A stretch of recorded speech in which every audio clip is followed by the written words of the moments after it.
जय हिंद स्टूडेंट्स।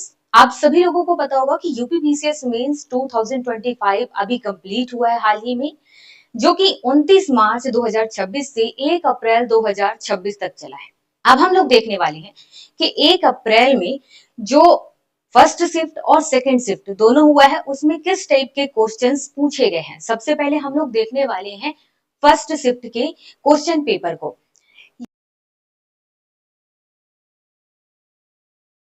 इसमें आपसे यूपी स्पेशल क्वेश्चंस होते हैं, मतलब कि इसमें यूपी से रिलेटेड ही क्वेश्चंस होते हैं। आप यूपी के बारे में क्या जानते हैं, तो यहाँ पर जब पेपर देखेंगे तो समझ पाएंगे कि किस टाइप के क्वेश्चंस पूछे गए हैं। सबसे पहले ये देखिए, यहाँ पर बता दिया गया है 2025 का पेपर है और ये क्या पेपर 5 जनरल स्टडीज 5 वाला पेपर है। इसके बाद समय यहाँ पर देखिए, आपको इस पेपर के लिए 3 घंटे का टाइम दिया जाता है। मैक्सिमम मार्क्स कितने हैं? 200 हैं। इसके बाद कुछ इंस्ट्रक्शंस होते हैं जो कि काफी इंपॉर्टेंट है हर स्टूडेंट को जानना जो UP PCS prelims mains exam की तैयारी कर रहा है, क्योंकि इसे जानेंगे तभी तो आप आंसर राइटिंग करेंगे। और साथ ही बहुत सारे स्टूडेंट को नहीं पता होता है जब वो शुरू करते हैं कितने नंबर का होता है, कितना टाइम मिलता है, एक ही दिन में सारा पेपर होता है या अलग अलग दिन। तो ये सब कुछ कहाँ से पता चलता है? पेपर को देखने से पता चलता है, टाइम टेबल देखने से पता चलता है। इन्हीं उद्देश्यों को ध्यान में रखते हुए आपको ये सारी चीजें टाइम टाइम पर बता दी जाती हैं।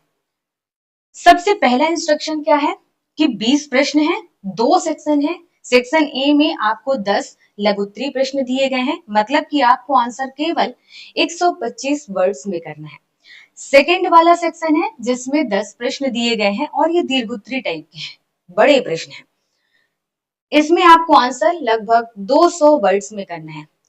यहाँ पर सभी प्रश्न कंपलसरी है। इसके अलावा सभी के सामने नंबर दिया गया है।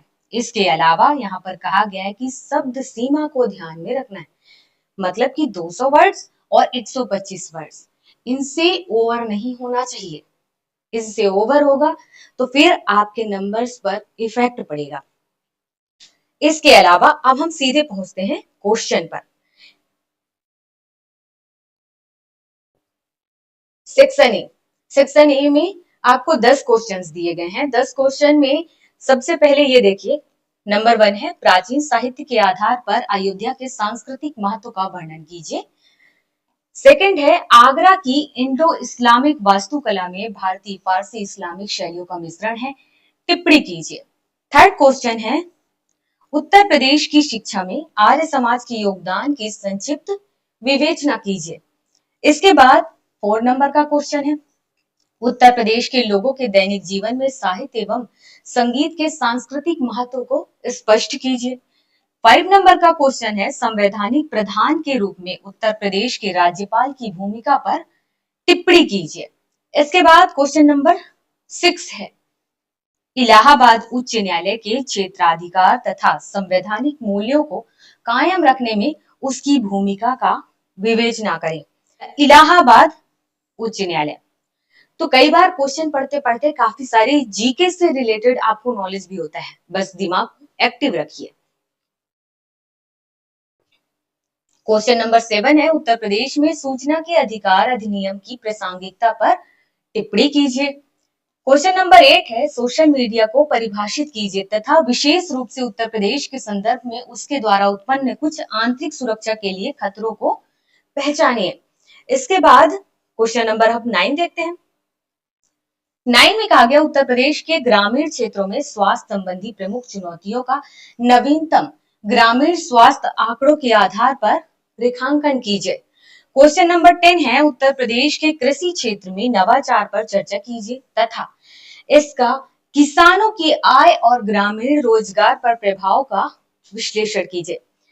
क्वेश्चन नंबर 1 से लेकर के 10 तक कितने मार्क्स की हैं? 8 मार्क्स की हैं। ये ध्यान रखना है, ये आपके नॉलेज में प्लस पॉइंट हुआ कि कितने नंबर के क्वेश्चंस मिलते हैं? 8 नंबर के क्वेश्चंस मिलते हैं 1 से लेकर के 10 तक के। इसी के हिसाब से आपको तैयारी करनी है।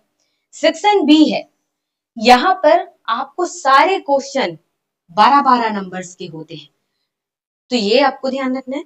11 नंबर का क्वेश्चन है, प्राचीन मथुरा जैन पुरातात्विक स्रोतों की गर्भ स्थली थी। इस कथन को ब्रज क्षेत्र के जैन पुरातात्विक स्थलों के आधार पर स्पष्ट कीजिए। सेकंड है, उत्तर प्रदेश की संस्कृति में माघ मेला और कुंभ मेला के महत्व को स्पष्ट कीजिए। इसकी प्रमुख विशेषताओं पर प्रकाश डालिए। क्वेश्चन नंबर 13 है, उत्तर प्रदेश में मेरठ, लखनऊ, कानपुर, झांसी शहरों ने 1857 के विद्रोह में कैसे योगदान दिया और इस महत्वपूर्ण अवधि के दौरान राज्य में कौन सी प्रमुख घटनाएं हुई। क्वेश्चन नंबर 14 है, उत्तर प्रदेश के सांस्कृतिक जीवन में बिरहा और कजरी लोक गायनों के महत्व को स्पष्ट कीजिए। क्वेश्चन नंबर 15 है, भारतीय संविधान में केंद्र राज्य संबंधों से संबंधित संवैधानिक प्रावधानों का वर्णन करते हुए उत्तर प्रदेश के संदर्भ में इसकी प्रासंगिकता पर प्रकाश डालिए। इसके बाद क्वेश्चन नंबर 16, उत्तर प्रदेश की विधानसभा की संरचना, शक्तियों और कार्यों की विवेचना कीजिए। क्वेश्चन पूछने का तरीका देख रहे हैं कितना इजी टाइप से है। डायरेक्ट आप विधानसभा की संरचना, शक्तियां, कार्य, ये सब किताबों में डायरेक्ट पढ़ते हैं, डायरेक्ट प्रैक्टिस करते हैं। ऐसा नहीं है कि बहुत घुमा फिरा के क्वेश्चंस पूछे गए हों और आपको दिमाग खपाना हो कि आखिर पूछ क्या रहा है। तो इस टाइप के क्वेश्चन को बहुत आसानी से अगर आप समझे हुए हैं तो बिल्कुल आपके लिखने की प्रैक्टिस हाई होनी चाहिए, स्पीड बहुत अच्छी होनी चाहिए। आप 6 से 7 मिनट में 12 नंबर का क्वेश्चन आराम से 200 शब्दों में लिख सकते हैं। क्वेश्चन नंबर 17 है, नागरिक चार्टर नागरिकों के द्वारा और नागरिकों के लिए होना चाहिए। उत्तर प्रदेश के विशेष संदर्भ में विवेचना कीजिए। क्वेश्चन नंबर 18 है, संगठित अपराध और आतंकवाद के बीच संबंधों को स्पष्ट करते हुए उत्तर प्रदेश की सुरक्षा पर इसके प्रभावों का परीक्षण कीजिए। क्वेश्चन नंबर 19 है, एक सशक्त R&D पारिस्थितिकी तंत्र बनाने में उत्तर प्रदेश विज्ञान और प्रौद्योगिकी नीति 2025 और विज्ञान और प्रौद्योगिकी परिषद CSTUP की भूमिका का मूल्यांकन करें। क्वेश्चन नंबर 20 है, स्वास्थ्य, पर्यटन और कृषि विविधीकरण को संवर्धन देने में नई यूपी आयुध योजना 2025 की सामाजिक आर्थिक क्षमता का आलोचनात्मक विश्लेषण करें।